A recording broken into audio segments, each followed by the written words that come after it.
আসসালামু আলাইকুম, আমি ইফা মৃধা সবাইকে ওয়েলকাম করছি আমার পেজ ইভা স্মৃধার অ্যানাদার ব্লগে। ঠিক কত বছর পরে আমি এই ব্লগটি করছি আমি জানি না। ভিডিওটা আমি লং টাইম পরে এডিট করছি, সো ডেট সব কিছুই ভুলে গিয়েছি। সো যাই হোক, আমাদের পিকনিক ছিল, যেটা হচ্ছে আমাদের সোহাগপল্লী, সবাই চিনি গাজীপুরে।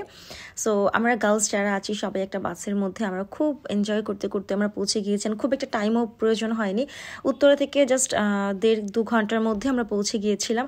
অ্যান্ড ট্রাস্ট মি, এত সুন্দর এই প্লেসটা, সবারই যাওয়া উচিত। তো আমরা জাস্ট হচ্ছে ভিতরে গিয়েই আমরা এই যে কটেজগুলো দেখতে পাচ্ছেন, এখানে কটেজগুলোই আমাদের জন্য ছিল, যেখানে আমরা ফ্রেশ হব, রেস্ট নিব। সো আমরা পৌঁছেই কিন্তু এখানে কটেজে যে সবাই চলে যাচ্ছে, আমরা গিয়ে আগে ফ্রেশ হব, দেন ফার্স্টে আমরা ব্রেকফাস্ট করব। সো চলেন, আমি তো এত ভিডিও ক্লিপ নিয়েছি, আমি জাস্ট কি বলবো। অ্যান্ড ট্রাস্ট মি, প্রতিটা ভিডিও আমার কাছে এত ভালো লেগেছে। অ্যান্ড এটা এত বড় জায়গা, দেখার এত সুন্দর সুন্দর প্লেস ছিল, বিশেষ করে এই যে কটেজের সামনে যে প্লেসটা, এটা অনেক বেশি সুন্দর ছিল। ওদের কটেজের সংখ্যা একটু কমই ছিল, বাট তারপরও ম্যানেজ করা গিয়েছে। সো আমরা জাস্ট ফ্রেশ হয়ে তারপর আবার বের হয়ে যাচ্ছি যেখানে আমাদের সকালে ব্রেকফাস্ট করানো হবে, ক্যাফেটেরিয়াতে। তো সেখানে আমরা যাচ্ছি অ্যান্ড সেই সাথে কিছু ভিডিও আমরা নিয়ে নিচ্ছি। সো এই তো চলে এসেছি। অ্যান্ড যেহেতু আমরা একটা মার্কেট থেকে গিয়েছিলাম, সাথে আমি ইনভাইটেড ছিলাম। সো এখানে কিন্তু আমার অনেক নোয়িং পারসন ছিল, অনেক ফ্রেন্ডস ছিল। সো এখানে কিন্তু টোকেন দিয়ে, ঠিক আছে, একটু পরে আপনারা দেখতে পারবেন। সো এই ভিউটা এত সুন্দর। আমরা সকালে ব্রেকফাস্টটা এখানে বাহিরে বসে করেছিলাম, হচ্ছে টোকেন দেখাচ্ছে, ঠিক আছে, আমার ফ্রেন্ডস বোন ওরা টোকেন দেখাচ্ছে। সো টোকেন দিয়ে আমাদেরকে খাবার নিতে হচ্ছে, কেননা এখানে আমাদের মার্কেট প্লেস ছাড়াও আরও অনেক জায়গার লোকজন ছিল। সো এই যে খাবারের যে সিস্টেমটা, এটা শুধুমাত্র আমাদের জন্যই ছিল। সো আমাদেরকে টোকেন দিয়েই নিতে হচ্ছিল। সো লাইনে ধরে আমরা সকালে ব্রেকফাস্ট নিয়েছিলাম, যেখানে চিকেন ছিল অ্যান্ড হচ্ছে আমাদের ভুনা খিচুড়ি ছিল।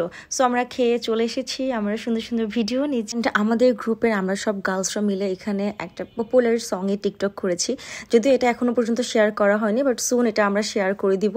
সো আমরা খুব এনজয় করেছি, আমরা গার্লস যারা ছিলাম খুবই মজা হয়েছে।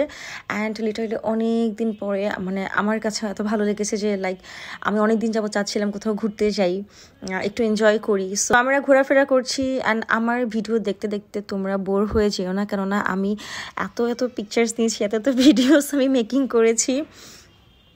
বাট এত সুন্দর ছিল প্লেসটা, আসলে না নিয়েও পারছিলাম না। আর এটা না খুব একটা যে খরচও পড়ছে এরকম না। সো আমার কাছে মনে হয় যারা ফ্রেন্ডস আছো তারাও গিয়ে ঘুরে আসতে পারো। অ্যান্ড এই সূর্যমুখীর গাছগুলো জাস্ট দেখো, এই জায়গাটার, এই প্লেসটার। আমরা তো ড্রেস সাথে করে নিয়ে গিয়েছিলাম যে চেঞ্জ করে, আসলে এত বড় প্লেস, একটা ড্রেসে কি সব শ্যুট করে ফেলবো আমরা? সো আমরা যারা গার্লসরা ছিলাম আমাদের গ্রুপে সবাই আমরা এক্সট্রা করে ড্রেস নিয়ে গিয়েছিলাম, যে চেঞ্জ করে লাঞ্চের পরে আমরা আবার হচ্ছে এখানে পিকচার্স নিব। সো এটাও কিন্তু আমাদের টোকেন ধরে নিতে হয়েছে, এখানে বুফে সিস্টেম ছিল আমাদের।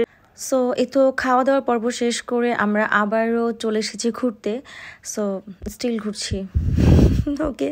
সো ভিডিও অনেক লং হয়ে যাচ্ছে। অ্যান্ড আমি বারবার বলছি যে অনেক ভিডিও ফুটেজ আমি আগেই ডিলিট করে দিয়েছি, কারণ আমার প্ল্যানিং ছিল যে আমি আসলে ব্লগ আকারে মেকিং করব না। সো অনেক ভিডিও আমি আগেই হচ্ছে ডিলিট করে দিয়েছি। সো এখানে অনেক মিসিং তোমরা পাচ্ছ। অ্যান্ড ভিডিও নিয়েছেন, সেই সাথে আমাদের পক্ষ থেকে কিন্তু অনেক সাংস্কৃতিক অনুষ্ঠানও ছিল, যেখানে অনেকে গান গেয়েছে, অনেকে ডান্স করেছে, অনেক গেমস ছিল, যেটা তোমরা শেষের দিকে দেখতে পারবে। আমি একদম শেষের দিকে ইনক্লুড করে দিয়েছি। সোহাগপল্লীর সম্পূর্ণ প্লেসটা দেখতে হলে তোমাদেরকে অবশ্যই আমার পেজের পিকচার্সগুলো দেখতে হবে, কেননা পিকচার্সগুলোতে অনেক প্লেসই আছে যেটা ভিডিওতে আমি ইনক্লুড করতে পারিনি।